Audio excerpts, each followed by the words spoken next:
উল্কার গভীর ভালোবাসা। একটি ছোট শহরে ছিল একটি মেয়ের নাম উল্কা। তার চোখে ছিল এক অদ্ভুত জ্যোতি, যেন নক্ষত্রের আলো।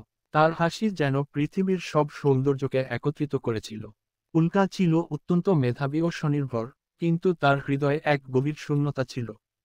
তাকে দেখে অনেকেই মুগ্ধ হতো, কিন্তু সে মনে কোন একজন বিশেষ মানুষের জন্য অপেক্ষা করছিল।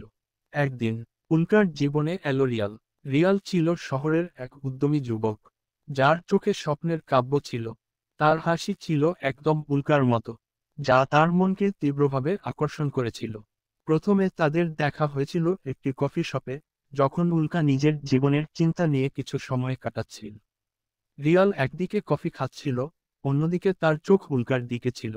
এক মুহূর্তে তাদের চোখের মধ্যে এক অন্যমনস্কতা ছিল, যেন দুটি হৃদয় একে অপরকে খুঁজে পেয়েছিল। রিয়াল উঠে এসে বলল, আপনি খুব সুন্দরী, আপনার চোখে যেন কোন এক বিশেষ গল্প লুকিয়ে আছে। আপনি এসেছেন। উল্কা একটু লাজুকভাবে হেসে বলল, আপনি তো অচেনা, কিন্তু আপনার কথা খুব অদ্ভুত লাগছে। এভাবেই তাদের কথা বলা শুরু হলো। প্রথমে সাধারণ কথা, তারপর একে অপরের শখ, পছন্দ অপছন্দ জানার পর তারা বুঝতে পারল তাদের মধ্যে কিছু বিশেষ অনুভূতি জন্ম নিচ্ছে। রিয়াল বুঝতে পারল উল্কা তার জীবনের সেই সেরা মানুষ, যাকে সে অজান্তেই খুঁজে বেড়াচ্ছিল। দিন যেতে লাগলো, উল্কা ও রিয়াল একে অপরের কাছে আরও কাছে আসতে লাগলো। তাদের সম্পর্ক ছিল ধীরে ধীরে গড়ে ওঠা একটি গভীর ভালোবাসার গল্প। তারা একে অপরকে নিজেদের জীবনের অংশ করে তুলল, যেখানে কোনো মিথ্যা বা চমক ছিল না। তাদের ভালোবাসা ছিল পরিপূর্ণ, এক অন্যরকম স্পর্শ।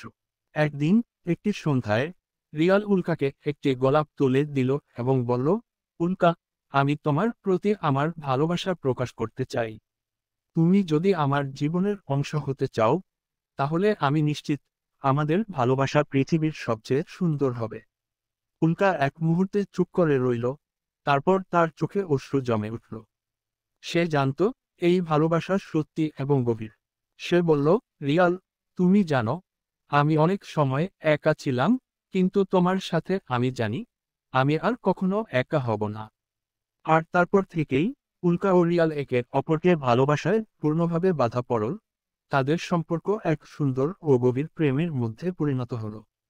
এভাবেই উল্কা আর রিয়ালের ভালোবাসার গল্প এক অমর প্রেমের কাহিনী হয়ে রয়ে গেল, যা তাদের হৃদয়ে চিরকাল জ্বলতে থাকবে।